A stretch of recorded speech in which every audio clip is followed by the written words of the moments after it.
This is a video about my books, about my library, but it's quite a sad video. You see, my wife and I have just moved to England, my homeland, but not hers, she's a Swede. And here I have been reunited with my library, the books I've been collecting my entire life. I've always dreamed of having a nice home of my own that I can just put all my books in, have them all around me, and just be able to access all these tombs of knowledge. But I met a nasty surprise in the winter. And during the winter there were some severe storms here in England. And the result was that the shed in which I stored my library was compromised. And many of my books were severely damaged, some beyond repair. I've attempted to save some of them in the winter when I came to England to survey the damage. And I did what I could. I was very sad to see some of the books couldn't be saved.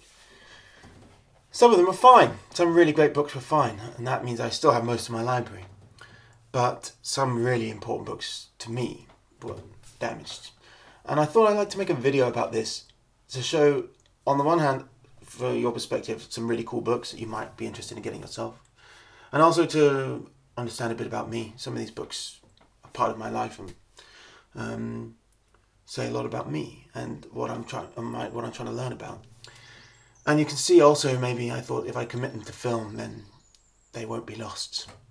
I think all who study history and all who are interested in paganism have a kind of melancholy feeling towards the burning of the books, the Library of Alexandria, and the loss of knowledge. Well, the internet means that we can have all kinds of things preserved. Here I'll start with this, because it's one of the first books I have. One of my earliest books I owned. King Arthur's Myth, the stories of the Knights of the Round Table. Completely covered by mold damage. It's ruined. But you can see on the opening page, it's a gift from my aunt and uncle in Christmas 1989 when I was 4 years old. Start me off on a trajectory of loving mythology and old British heritage. It's a children's book. It's not a proper rendering of the Arthurian myths. I have the proper book downstairs. That was okay. I got a modern paperback edition of Mallory's Morte d'Arthur. But this book of Arthurian myth has beautiful illustrations. These paintings just captivate the imagination of young people. If you have children, this is the sort of thing you ought to get for them, because it helps them to get interested in their heritage and in mythology and in these wonderful stories that have been passed down for hundreds and hundreds of years. Some of the values depicted in these books are also really important because they're about chivalry. Chivalry is about the knightly virtues of high caste warriors who are committed to a code of honor which pertains to a higher order.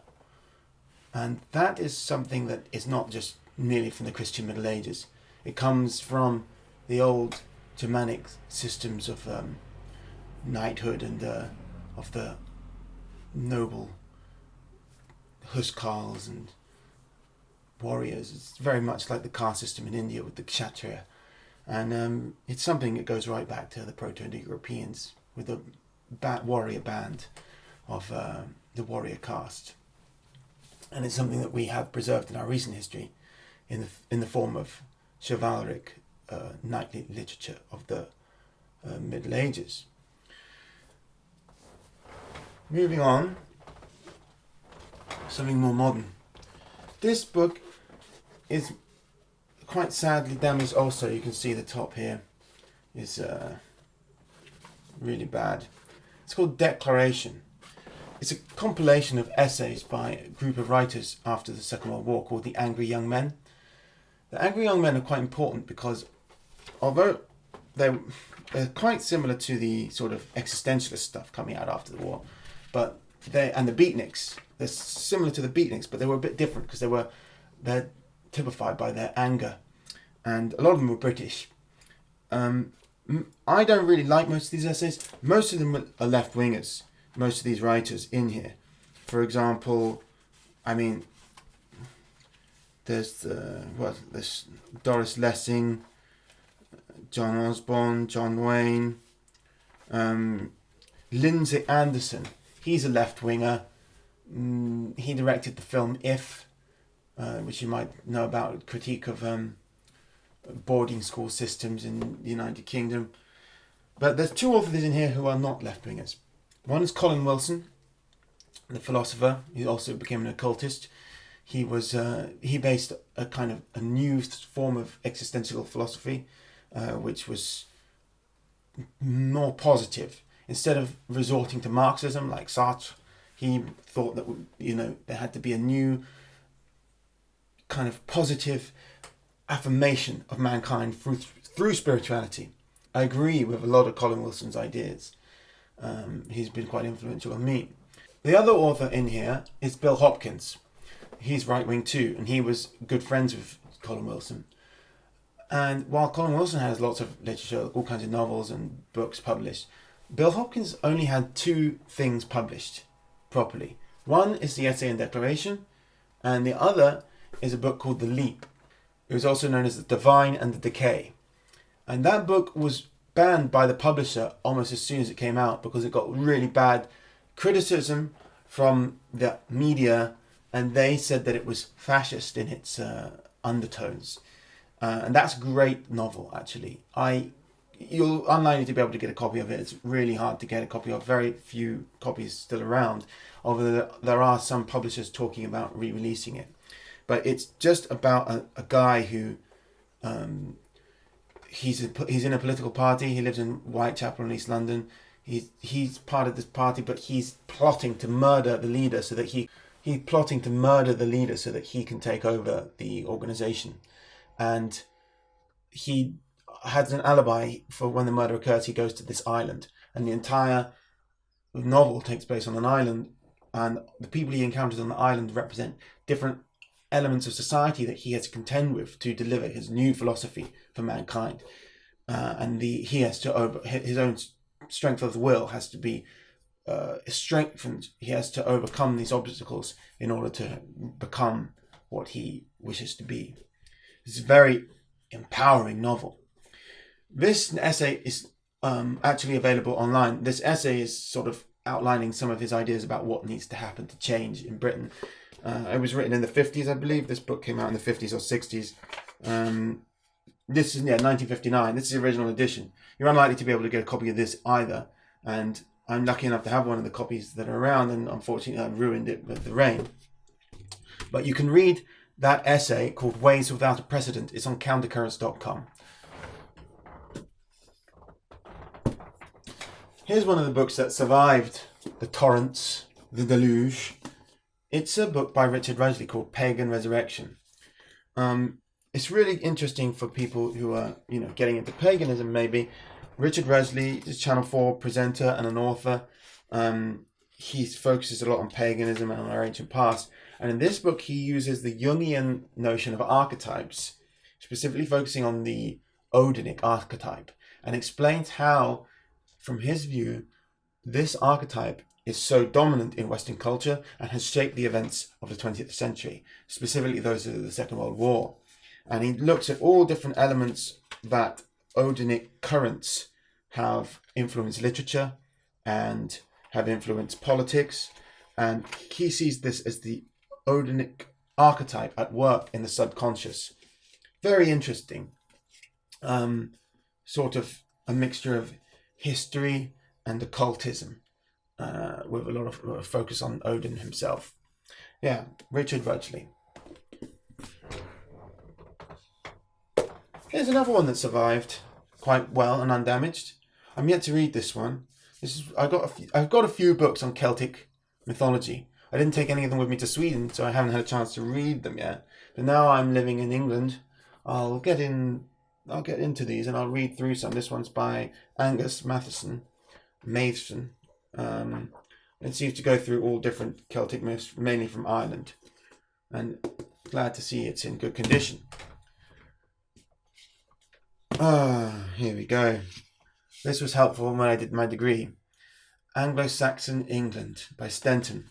This is a very, this is like used to be on the reading list for people studying at Oxford and Cambridge. This is like a proper, Oxford Clarendon Press edition. I can't remember when this comes out. It's hardback. 1971 is this edition. The initial one was 1943. So this is a reprint. There's a bit of mold damage, but it actually survived damn well. There's a bit of mold on this part as well. I'm very pleased that this survived. I bought this. I was reading excerpts from it in other books at my degree, but the idea I'd be able to get a copy of it myself, I didn't think so. I thought it cost hundreds of pounds anyway. But then, coincidentally, I was walking around in East London 2012 or 2011, and I saw a canal boat along Regent's Canal selling books out of the back of it. Some hippie-looking canal boat selling books. I thought probably a load of crap, but I'll go and have a look inside. Turns out this hippie guy, he studied Old English at Cambridge, and he had all these books. So I not only got that, but I got also an Anglo-Saxon Reader by Wyatt. Now this is still, look, you can see this is damp. It still hasn't dried out. I need to dry it out properly in the sun. But every single page of this book is in Old English. There is no modern English in the entire thing. So it really encourages you, if you're trying to learn Old English and you want to understand things, you just gotta learn it. And that's what I had to do in back then. But I haven't been practicing my Old English, so it's not great. However, I will get back into it. This was published in 1919. So it's 99 years old. And it was in pretty good nick for 99 years until I let it get wet. Bloody shame. But at least it's still readable and it's okay. It's not that bad condition. And it's a really good resource for me because whenever I need to look for some Old English riddle or something, some obscure thing, not everything's online actually. People think you can find everything online. You can't. You really can't. Some of these riddles are just only in print really, and especially you want the original Old English. I love these riddles. I can't remember how to read some of them. But Mekon visum daim beedna oyefen. Make on this day dead something. Father and mother. Mother and father. I will get back into my Old English, and then I will provide a service at some point where I translate whatever you want into Old English and into Old English runes for a fee. Or if you're a patron, I can do it I'll do it for free probably. But yeah, I will collaborate with Kevin of Leananda Ailed English, and then we can together do translations into Anglo-Saxon English and into Anglo-Saxon runes of whatever you want for your tattoos or for your t-shirt designs or for your artwork or whatever. Here's another one that survived well. Ride the Tiger. I bought this in 2011 as well. It appears to have no mold damage, just a few cobwebs. This one's a survivor. Julius Evelyn. A recommended read. I mentioned this in my last reading this video, but I didn't have a copy of it handy. This is Heathen Gods in Old English Literature. It's really good if you want to know about Anglo-Saxon paganism from the written sources, which we have. This is quite a good survey of them all. However, it's not mainly a survey because Richard North actually has some quite, original theories about Anglo-Saxon paganism, which some people disagree with strongly. Stephen Pollington's another good author on that subject. I recommend Stephen Pollington and Richard North. But Richard North focuses very much on Yngvi. His theories always sort of point towards horse sacrifice, horse-based cult, and Yngvi, the god Yngvi Frey, as being central to Anglo-Saxon paganism. So yeah, give it a read, actually, if you can get hold of a copy, or at least rent one from your library. PewDiePie's favourite book. He did a video recently saying that this was one of his favourite authors, and this is actually part of a trilogy of books. I've only read the first one in that trilogy. I've read other books by Mishima, but none of them in the trilogy. And this is very influenced by Western literature, as PewDiePie said. Yukio Mishima was a right-wing reactionary author from Japan after the Second World War. He wanted to reinstate the emperor and restore the proper Japanese way of life, which had been destroyed under American occupation. But this book is actually very influenced by Western literature. In fact, if I was to compare it to anything, I'd say it was a mix of Pride and Prejudice and Romeo and Juliet. And it starts off with the central character is a bit like Mr. Darcy, and he's like a very pompous aristocrat whose self-importance has blinded him to his own affections. His pride has become an obstacle to his romantic life. And the woman he becomes interested in, she and he they have a star-crossed lovers, as it says in Romeo and Juliet. Basically, their love life, their romance is ill-fated with disastrous consequences. Definitely worth a read if you like that kind of thing. Here's one that's been heavily damaged. It's not a special edition or anything. It's not a very old print. It's just a cheap paperback version of Storm of Steel by Ernst Jünger. Great First World War literature. If you want to, see a perspective from, not just from a German perspective, because Jünger, you can get Germans and English people writing about the First World War with similar perspectives about how it was dreadful, there was lots of noises, it was damp, my feet got rotten, the food was terrible, blah, blah, blah. But this guy, he writes like a medieval knight. He is, rather than being destroyed by war, he was built by it. He's kind of like empowered and energized by the experience of war, which is just something we never hear about.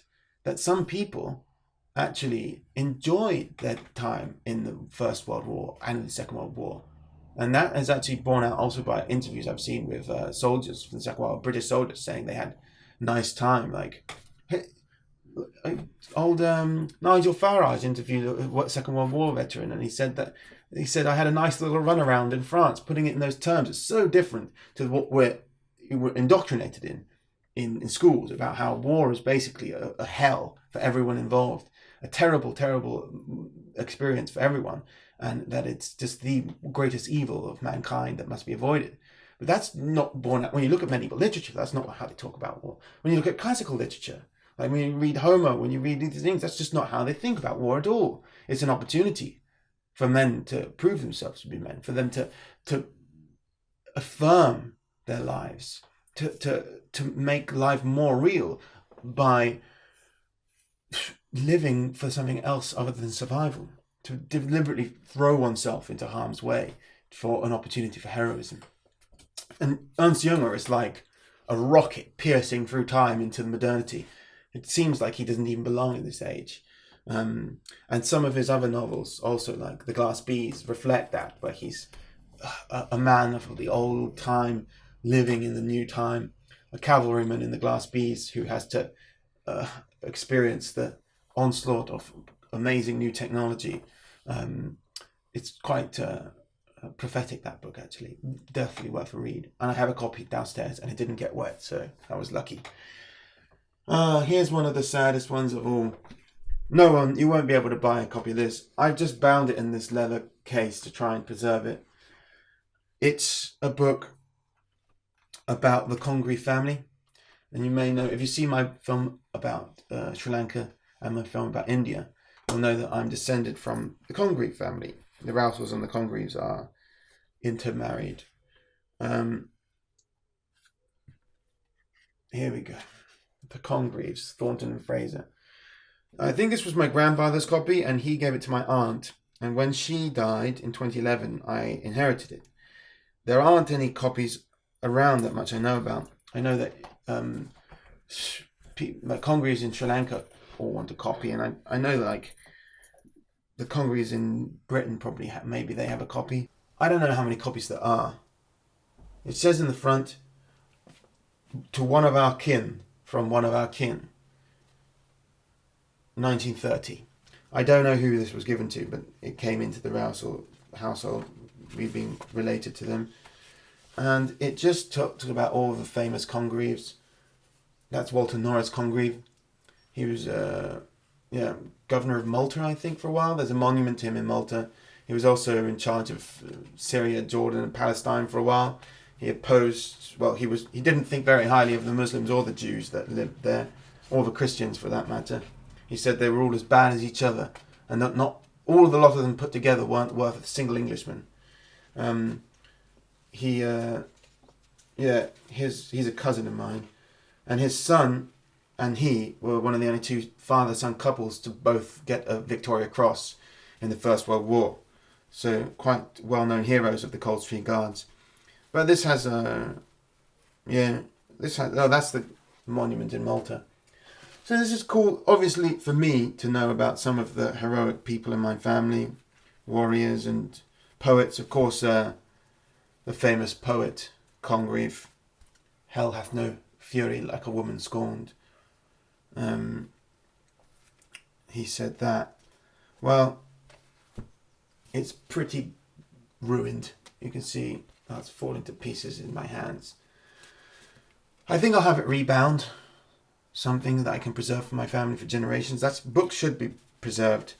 And that's what medieval monks used to do with books, old books, when they got eaten by moths and things. They used to just bind them again and try and keep them, because they weren't just for display purposes like some people buy books. They were for reading, and I intend to read all these unread books. And I mean, I have many, many more books than this. I've never read this all the way through, Teutonic Mythology by Jacob Grimm. I just read bits of it about horse sacrifice when I was researching that for my dissertation. It's very interesting, talking about in France, sacrifices of horses' heads are thrown into midsummer fires in the 1600s. There's definitely very Indo-European pagan practices happening in Europe well into the early modern era, according to Grimm.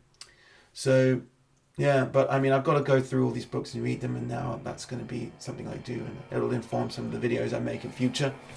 And I'll also travel around this local area in southern England and see some historical sites and make some videos for you to see. I don't have internet at the moment, so I won't be able to make very many videos, but I'll try and do as many as I can when I have everything sorted out in this house, which is currently a complete mess. So thank you for watching, and if nothing else, please take this as a warning. Look after your books and don't put them in a shed that could leak in a storm, because you will regret it for the rest of your life.